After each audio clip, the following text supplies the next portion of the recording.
Hi hello வணக்கம் நில நண்பர்களே. இது உங்கள் நிழல் சேனல். நம்ம எல்லார் வாழ்க்கையிலும் ரயில் பயணம் ஒரு முக்கியமான அங்கம். அதுவும் ராத்திரி நேரத்தில் ஜன்னல் ஓரத்தில் உட்காந்து வெளியில் இருக்கிற இருட்டை வேடிக்கை பார்த்துட்டு போகிறது ஒரு தனி சுகம். ஆனால் நீங்கள் போகிறது அந்த ஊரோட கடைசி ரயில்னு வச்சுக்கோங்க. அந்த ரயில் பெட்டியில் நீங்கள் ஒரு ஆள் கூட இல்லாமல் தனியாக பயணம் செய்கிறீங்கன்னு நினச்சிக்கோங்க. அப்போது உங்கள் காதுக்கு பக்கத்தில் ஒரு மெல்லிய குரல் கேட்டால் எப்படி இருக்கும்? இன்றைக்கி நம்ம பார்க்க போகிற கதை அப்படி ஒருத்தருக்கு நடந்த திகில் அனுபவம் தான். இந்த கதை உங்கள் மனசுக்குள்ளே ஒரு பயத்தை ஏற்படுத்தலாம். வாங்க கதைக்குள்ளே போகலாம். வீடியோக்குள்ளே போகிறதுக்கு முன்னாடி இந்த வீடியோக்கு ஒரு லைக் பண்ணுங்கள். நீங்கள் இன்னும் நம்ம சேனலை சப்ஸ்கிரைப் பண்ணலன்னா சப்ஸ்கிரைப் பண்ணிக்கோங்க. இப்போ வாங்க வீடியோக்குள்ளே போகலாம். கடிகார ராத்திரி 11:37 காட்டுது. இடம் சென்னை நுங்கம்பாக்கம் ரயில்வே ஸ்டேஷன். நம்ம கதையோட ஹீரோ தனியாக பிளாட்ஃபார்மில் நின்றுட்டு இருக்காரு. இதுதான் நகரத்துக்குள்ளே போகிற கடைசி லோக்கல் ட்ரெயின். பிளாட்ஃபார்ம் விளக்குகளோட அந்த மங்கலான வெளிச்சம் இருட்டை முழுசாக விரட்டாமல் ஒரு விதம் அமானுஷ அழகாக அந்த இடத்துக்கு கொடுத்துச்சு. சுற்றி பார்த்தா பிளாட்ஃபார்ம் காலி. Ticket counter மூடியாச்சு. டீ கடையில் கூட ஒரு ஆள் இல்லை. எப்போவும் பரபரப்பாக இருக்கிற அந்த ஸ்டேஷன் இப்போ ஏதோ பேய்பட செட்டிங் மாதிரி ஒரு மாதிரி அமைதியாக இருந்துச்சு. ஒரு நிமிஷம் அவருக்குள்ள ஒரு சின்ன சந்தோஷம். அப்பாடா, இன்னைக்கு நாம தான் ராஜா, பெட்டி முழுக்க நம்ம கண்ட்ரோல் தான் நினைக்கிறாரு. ஆனால் அந்த சந்தோஷம் வெறும் 5 நிமிஷம் கூட நீடிக்கல. ஏன்னா அந்த கடைசி ரயிலில் அவர் மட்டும் தனியாக இல்லை. அவர் சென்னை சென்ட்ரல் போகிறதுக்கு டிக்கெட் எடுத்தார். அன்னைக்கு வேலை கொஞ்சம் இருந்ததால் எக்ஸ்பிரஸ் ரயில் எல்லாம் போயிடுச்சு.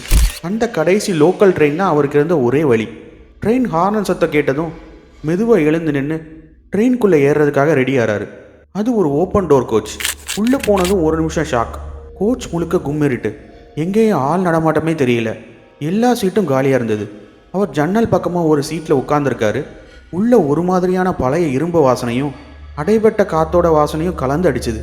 மனசுக்குள்ள ஒரு சின்ன பயம் எட்டி பார்த்தாலும் சேச்சே, இதெல்லாம் நம்ம பிரம்மைன்னு தனக்குத்தானே சமாதானம் சொல்லிக்கிட்டாரு. டோர் ஆட்டோமேட்டிக்காக லாக் ஆனதும் ரயில் மெதுவாக நகர ஆரம்பிச்சுது. அந்த தண்டவாளத்தில் சக்கரங்கள் உராயிற சத்தம் கூட ஏதோ ஒரு அபாய சங்கு ஊதுற மாதிரி அவருக்கு கேட்டுச்சு. அப்போ தான் ஒரு வாரம் முன்னாடி அவரோட ஃப்ரெண்டு சொன்னது ஞாபகத்துக்கு வந்தது. டேய், நுங்கம்பாக்கம் ஸ்டேஷனில் ராத்திரி நேரத்தில் நிற்கிற ட்ரெயினில் மட்டும் ஏறிடாதடா. அது ஒரு டெட்லி ஸ்டாப். அதில் ஏறவும் யாரும் யோசிக்க மாட்டாங்க, இறங்கவும் யாரும் யோசிக்க மாட்டாங்க.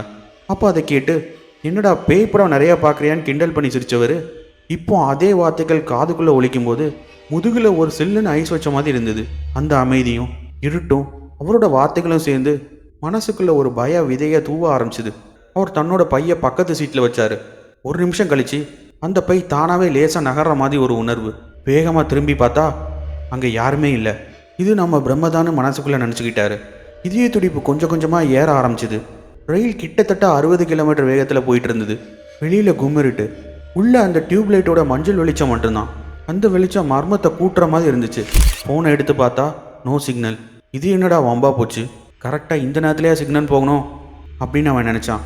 அப்போ பக்கத்தில் இருந்த இரும்பு சீட்டில் யாரோ ஒரு குண்டான ஆள் பொத்துன்னு உட்காந்தா எப்படி ஒரு சத்தம் கேட்குமோ அப்படி ஒரு சத்தம். திரும்பி பார்த்தா மறுபடியும் ஆளே இல்லை. இப்போ சொல்லுங்கள், அவரிடத்துல நீங்கள் இருந்தால் என்ன பண்ணுவீங்க? திடீர்னு ஒரு ஜில்லனு காற்று முகத்தில் அடிச்சுது. இது எப்படி சாத்தியம்? ரயிலோட எல்லா ஜன்னல்களும் மூடி இருக்கு. அப்போ காற்று எப்படி வரும்? அவர் எழுந்து மொத்த கோச்சையும் பார்க்குறாரு. ஒருத்தரும் இல்லை. டிக்கெட் செக்கர் கூட வரல. அப்போது கரெக்டாக அவர் காதுக்கு பக்கத்தில் ஒரு மெல்லிய குரல். அந்த குரல் மென்மையாக இருந்தாலும் எலும்பு வரைக்கும் ஊடுருவி ஒரு விதமான சில்லுன்னு உணர்வை ஏற்படுத்துச்சு. திரும்பி பார்த்தா யாரும் இல்லை. அவருக்கு மூச்சு ஒரு செகண்ட் நின்னே போச்சு. பயம் இன்னும் அதிகமாச்சு. அவர் மறுபடியும் அதே இடத்துல போய் உட்கார்ந்தாரு. சீட்டில் கை வச்ச அடுத்த செகண்ட் அவர் தோல் மேலே ஒரு ஜில்லுன்னு கை வந்து பட்டுச்சு. அவ்வளோதான். பயத்தில் துள்ளி எழுந்து கோச்சோட கடைசிக்கு ஓடி போய் சுவரோட ஒட்டிக்கிட்டாரு. அவர் இதையும் வெடித்து வெளியில் வந்துடும் போல துடிச்சுது. டேய், இதெல்லாம் கற்பனை தான், கனவு காண்றன்னு மனசுக்குள்ளேயே சொல்லிக்கிட்டு கண்ணை மூடி அமைதியாக இருக்க முயற்சி பண்ணுறாரு. ஆனால் அந்த குரல் மறுபடியும் கேட்டுச்சு. நீ என்னை கவனிக்கலையா? இந்த தடவை கிட்டத்தட்ட காதுக்குள்ளேயே பேசுகிற மாதிரி கேட்டுச்சு. ஒரு நிழல் பக்கத்தில் வந்து நின்ன மாதிரி ஒரு ஃபீலிங். ஹால் லைட்டை தேடுறாரு. எங்கேயும் சுவிட்ச் இல்லை. ரயில் முழுக்க அந்த மஞ்சள் வெளிச்சம் மட்டும்தான். அந்த வெளிச்சம் கூட இப்போ அவருக்கு ஒரு மாதிரி அமானுஷமாக தெரிஞ்சுது. ரயில் ஒரு டனலுக்குள்ளே போகிற மாதிரி இருந்துச்சு. வெளியில் ஒருத்தர் வெளிச்சம் கூட இல்லை. ரயில் முழுக்க கும்மிருட்டு. அந்த இருட்டு அவர் மனசுக்குள்ளே பரவ ஆரம்பிச்சது. ஜன்னல் வெளியே பார்த்தவருக்கு ஒரு நிமிஷம் உறைஞ்சு போச்சு. ரயிலோட வேகத்துக்கு ஈடு கொடுத்து ஒரு கருப்பு உருவம் வெளியில் ஓடிட்டு இருக்கு. அவர் கண்ணை கசக்கிட்டு பார்த்தாரு. இல்லை, அது மாய இல்லை. அது நிஜமாகவே ஒரு உருவம். ஒரு மனுஷன் மாதிரி நீளமாக உள்ளியே இருந்துச்சு. அவர் கண்ணை திறந்து மூடுறதுக்குள்ள அவர் முன்னாடி அந்த சீட்டில் ஒரு பையன் உட்கார்ந்துருந்தான். பளிங்கு மாதிரி வெள்ளை உடம்பு. ஆனால் முகத்தில் கண்கள் இருக்க வேண்டிய இடத்துல ஒன்றுமே இல்லை. அவன் இவரை பார்த்து சிரித்தான். அந்த சிரிப்பில் சத்தமே இல்லை. ஆனால் அந்த சத்தம் இல்லாத சிரிப்பு தான் 1000 பேய் ஒன்றா சேர்ந்து சிரிச்சதை விட பயங்கரமாக இருந்துச்சு. அவர் உடம்புல இருந்த ரத்தம் எல்லாம் உறைஞ்சு போச்சு. அவன் கையை பிடிக்க வர்றதுக்குள்ள அடுத்த கோச்சை நோக்கி ஓட ஆரம்பிச்சாரு. அடுத்த கோச் முழுக்க கும்மிருட்டு. முதல் கோச்சில் இருந்த மஞ்சள் வெளிச்சம் கூட இந்த கோச்சில் இல்லை. அவர் வேகமாக டோரை லாக் பண்ணிக்கிட்டாரு. இப்போதான் நான் சேஃப்னு ஒரு சின்ன நம்பிக்கை. பக்கத்தில் இருந்து ஒரு சீட்டில் உட்காந்தாரு. அப்போ அவரோட மொபைல் டாச் தானாகவே ஆனாச்சு. ஸ்க்ரீனில் ஒரு message, don't run, you are at the last அப்படின்னு ஒரு மெசேஜ். அவர் அதை டெலீட் பண்ண அது திரும்பவும் வந்துச்சு. மொபைல் அவர் கண்ட்ரோலில் இல்லை. கடைசி ஆளா எதுலன்னு மனசுக்குள்ளே அவருக்கு ஒரே குழப்பம். அப்போ ரயில் நின்றுச்சு. எந்த ஸ்டேஷன்னு போர்டு இல்லை. சுற்றி பார்த்தா ஒரு சின்ன வெளிச்சம் கூட இல்லை.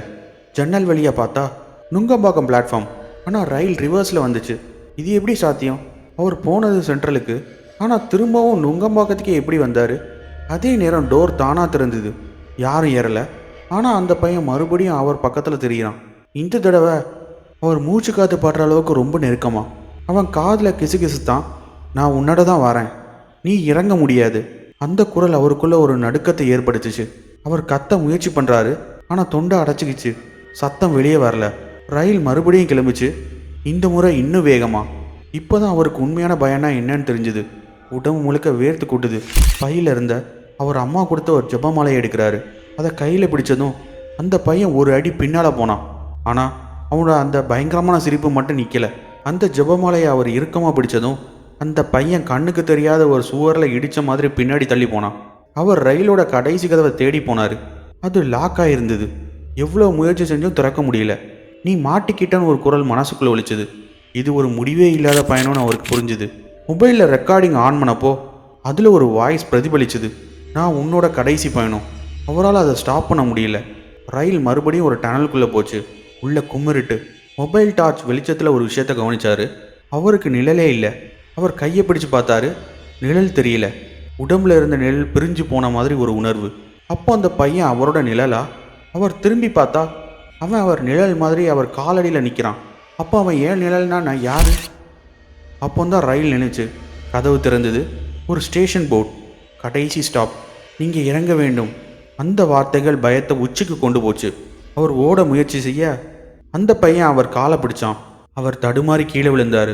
உடம்புல பட்ட அடியை விட மனசில் இருந்த பயத்தோட வலி அதிகமாக இருந்துச்சு. அவன் அவர் மேலே ஏறினான். அவன் முகம் இப்போ அவர் முகம் மாதிரியே இருந்துச்சு. ஆனால் கண்கள் மட்டும் காலியாக இருந்துச்சு. அந்த காலியான கண்கள் அவர் உற்று பார்த்துச்சு. கையில் இருந்த ஜெபமாலையை அவன் முகத்தில் வீசினார். அவன் போட்ட அலறல் சத்தம் ரயிலோட ஹார்ன் மாதிரி காதை பிளந்தது. அந்த கேப்பில் எழுந்து ஓடினார். எங்கே ஓடுறோன்னு தெரியாமே ஓடிட்டு இருந்தார். பிளாட்ஃபார்ம் காலியாக இருந்தது. எந்த ஸ்டேஷன் ரோடுன்னு கூட தெரியல. பின்னால் அந்த பையனோட குரல், நீ எங்கே போனாலும் நான் இருப்பேன். அந்த சத்தம் மனசுக்குள்ளேயே ஒழிச்சுது. ஒரு டிக்கெட் ரூம்குள்ளே நுழைஞ்சு கதவை லாக் பண்ணிக்கிட்டாரு. உள்ளே மாட்டிக்கிட்டோன்னு தெரிஞ்சதும் ஒரு விரக்தி அவரை சூழ்ந்தது. அப்போ அவர் மொபைல் ரிங் ஆச்சு. ஸ்க்ரீனில் அவங்க அம்மா கால் பண்ணுற நேம் காட்டுச்சு. அட்டன் பண்ணார். அந்த பக்கம் அவங்க அம்மா குரல், டே நீ எங்கே இருக்க? நான் நுங்கம்பாக்கம் ஸ்டேஷனில் வெயிட் பண்ணிகிட்டு இருக்கேன். ரயில் எப்போ வரும்? அவர் ஷாக் ஆகிட்டார். நான் இப்போ எங்கே இருக்கேன்? நான் ரயிலில் தானே இருந்தேன். ஃபோன் லொக்கேஷனை பார்த்தா அது காட்டுது நுங்கம்பாக்கம் ஸ்டேஷன் பிளாட்ஃபார்ம் 1. ஆனால் அவர் கண்ணுக்கு தெரிஞ்ச பிளாட்ஃபார்ம் வேறு மாதிரி இருந்துச்சு. நான் நிஜமாகவே ஸ்டேஷனில் தான் இருக்கேனா, இல்லை இன்னும் அந்த ரயில்குள்ளேவா? அந்த பையன் மறுபடியும் அவன் பக்கத்தில் தெரிஞ்சான்.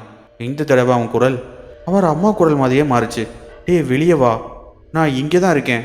அவன் அவங்க அம்மாவாக மாற முடியாதுன்னு அவனுக்கு தெரியும். இது ஏதோ ஒரு சூழ்ச்சின்னு புரிஞ்சுக்கிட்டு காதை மூடிக்கிட்டாரு. ரயில் மறுபடியும் கிளம்புச்சு. அவர் இன்னொரு பெட்டிக்குள்ளே நுழைஞ்சா அங்கே அவரோட காலேஜ் ஃப்ரெண்ட்ஸ் எல்லாரும் இருந்தாங்க.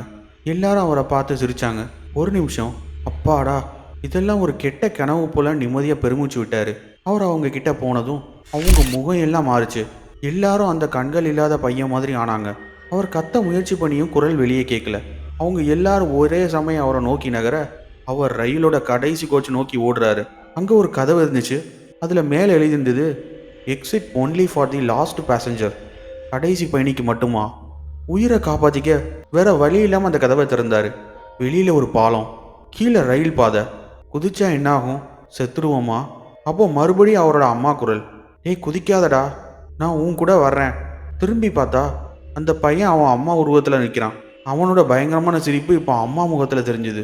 அது இன்னும் அவரை கொலை நடுங்க வச்சுது. கண்களை மூடி அவருக்கு தெரிஞ்ச எல்லா கடவுள் பேரையும் மனசுக்குள்ளே சொன்னார். அந்த உருவம் மாறிச்சு. அது ஒரு கருப்பு நிழல் நின்றுச்சு. வேற வழி இல்லை. அவர் கீழே குதிச்சாரு. கீழே குதிச்ச அதிர்ச்சியில் கண்ணை திறந்தா அவர் நுங்கம்பாக்கம் பிளாட்ஃபார்மில் படுத்துக்கிட்டு இருந்தார். பக்கத்தில் அவரோட அம்மா நிஜமாவே நின்றுட்டு இருந்தாங்க. அவங்க முகத்தில் ஒரு விதமான கவலை. உடம்பு முழுக்க வேர்த்து கொட்டிகிட்டு இருந்தது. இது கனவா நிஜமானு அவருக்கு புரியல. அவங்க அம்மா கேட்டாங்க, டே ஏன் இங்கே படுத்துக்கிட்டு இருக்க? ரயில் வந்தது, நீ ஏறவே இல்லை. நான் கூப்பிட்டுட்டே இருந்தேன், நீ பாட்டுக்கு எங்கேயோ பார்த்துட்டு இருந்த. அவர் திரும்பி பார்த்தா ரயில் கிளம்புச்சு. அதில் யாருமே இல்லை. அந்த ரயில் முழுக்க நான் மட்டும்தான் இருந்தேன்னு நினச்சது பொய்யா? மனசுக்குள்ளே ஒரு பெரிய கேள்விக்குறி. அவர் உடனே அவரோட ஃப்ரெண்ட்ஸுக்கு ஃபோன் பண்ணி நடந்ததை சொன்னார். அவன் சொன்ன பதில் அவரை உரைய வச்சுது. டேய் நீ ஏறினது கடைசி ட்ரெயின்லடா. அது ஒரு டெட்லி ட்ரெயின். அதில் போனவங்க யாரும் திரும்பி வந்ததா சரித்திரமே இல்லை. அவர் உண்மையிலே திரும்பி வந்துட்டாரா, இல்லை அந்த பையன் அவரை விட்டுட்டானா? அந்த ட்ரெயினில் நடந்ததெல்லாம் நிஜம்தானா? அவங்க அம்மா அவரை வீட்டுக்கு கூட்டிகிட்டு போனாங்க. வீட்டுக்கு போனதும் அவர் தன்னோட பையை பார்த்தாரு. அதில் ஒரு டிக்கெட் இருந்தது, லாஸ்ட் பேசஞ்சர், ஒன் வே. அந்த டிக்கெட் கையில் ஒரு விதமான குளிர்ச்சியை ஏற்படுத்துச்சு. அதை கிழிச்சு போட்டாலும் அதோட அச்சம் மனசுல இருந்து போகவே இல்லை. அன்னைக்கு ராத்திரி அவர் நுங்கம்பாக்கம் ஸ்டேஷனில் தான் இருந்தார். ஆனால் அவர் நினைவுகளில் ஒரு ரயில் பயணம் போயிருக்காரு. எது நிஜம், எது கனவு? இதுக்கு பதில் இன்னைக்கு வரைக்கும் அவருக்கு கிடைக்கல.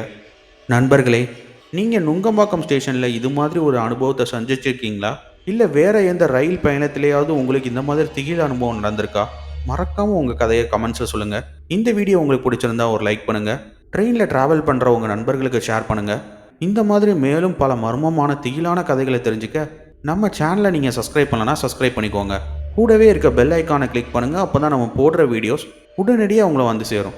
நீங்கள் என்னை ஃபாலோ பண்ண நினச்சிங்களா, இல்லை நம்மளை காண்டாக்ட் பண்ண நினச்சிங்கன்னா Instagram channel link, WhatsApp channel லிங்க்கை நான் டிஸ்கிரிப்ஷனில் அட்டாச் பண்ணுறேன்.